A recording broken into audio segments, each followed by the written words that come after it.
Hello, everybody. Welcome back to Trillium Tarot. This is Stephanie, as always.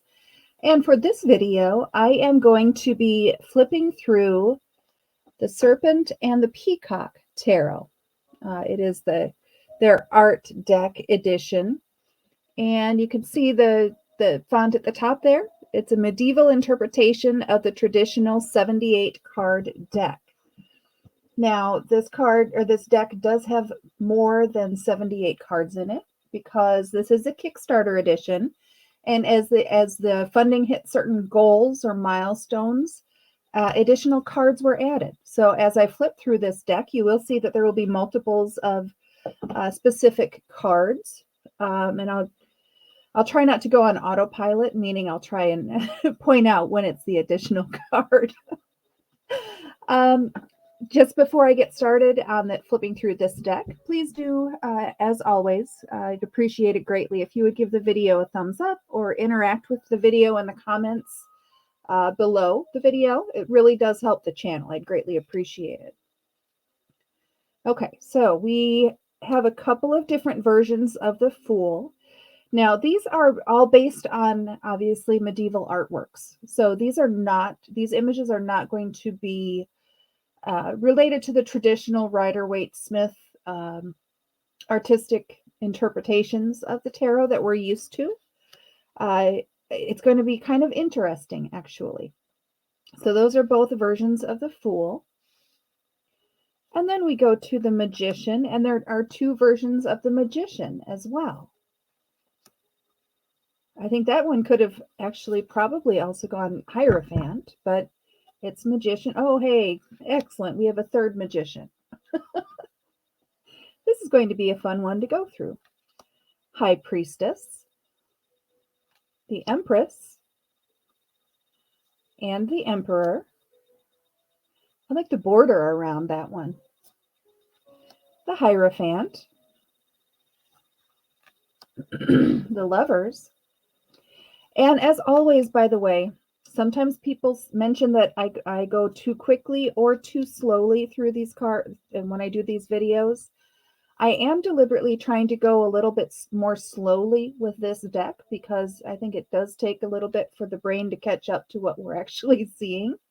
But if you want to adjust the playback speed of this video, either faster or slower, depending on your preference, you can do that by clicking the little gear icon at the bottom of the video screen and adjusting the video so that it plays, maybe half speed, so it goes more slowly, or 1.5 or 2 times speed, so it goes more quickly. So you can personalize it. I want to point out the two different devil cards. Here, actually, I can put them more side by side there. And then we have the Tower. I just realized I don't have my name on the screen there. That's interesting. Oh, wow. The Moon. Here's another version of the Moon card. Oh, yeah, okay. So there's the second version of the Moon card, and then we have a third Moon card. So with these extra cards, you can either use them as part of your readings or to be traditional, you can take them out and just use the 78 cards. So here's one version of Judgment, and here's another version of Judgment. And we wrap up the major arcana with the World. I really like this card. I don't know why. I'm going to have to spend some time looking at it, but I just feel drawn to it for some reason. All right, so now we are going to go through the minor arcana. You'll notice that these have the numbers at the top. They don't say the suit on the bottom of the cards, but it is obvious. I mean, the swords are added to make sure that we know it's the suit of swords. There's the 8 and the 9. Another 9. And yet another 9 of swords, followed by the 10. Now the major arcana do have the name of the card at the bottom of the border, or the bottom of the image. Here's the king. Here is the Ace of Wands. And we'll just go through the 4 and the 5. I'm just realizing how long this video is going, so I am going to try and speed up a little bit. But you can always watch the video again, I suppose. There's no reason for me to slow down. Okay, that 10 is really creepy. Page of Wands, Knight, Queen, and finally the King. I'm going to have to look up who some of these artists are. I mean, I know it's medieval artwork, but yeah, a little bit creepy.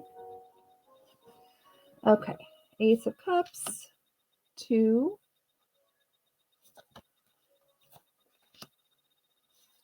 I can't remember if there were any extra cards in the suit of cups or not. I guess we'll find. Oh, and there we go. 5 of Cups, followed by another 5 of Cups. Now those guys look like they're having a rough night. Or they'll have a rough day tomorrow, depending on how you look at it. 8, 9, and 10. This is interesting. The Page of Cups. The dude's head is in his chest. And then there are some people here who are doing some, I don't know, interesting tanning techniques. And it's north, apparently. Queen of Cups, followed by the King of Cups. I love this Ace of Pentacles, but you know me with plants and growing things, playing in the dirt with the flowers and the living things. That is the 4. Yeah, so 3, 4. I just wanted to double check and make sure that I didn't have a duplicate set to point out to you. 7. I wonder if that's the same guy. Okay, I gotta go back because I'm a child. Where was he? Yeah, here we go. That looks very similar, doesn't it? Well, one is larger than the other. But I'm sensing a theme there. Maybe it's the same artist. All right, moving on. So that's the 7. We'll go to the 8. And the 9 and the 10. The Page of Pentacles. The Knight. And we wrap up with the Queen and the King. I hope you enjoyed the flip through of this deck. It really is a unique deck. It's definitely artsy. I like the fact that it exposes us to artwork from centuries ago. So please do give the video a thumbs up and help out the channel. It's free, so I greatly appreciate it. Thank you so much for watching, and I look forward to the next video.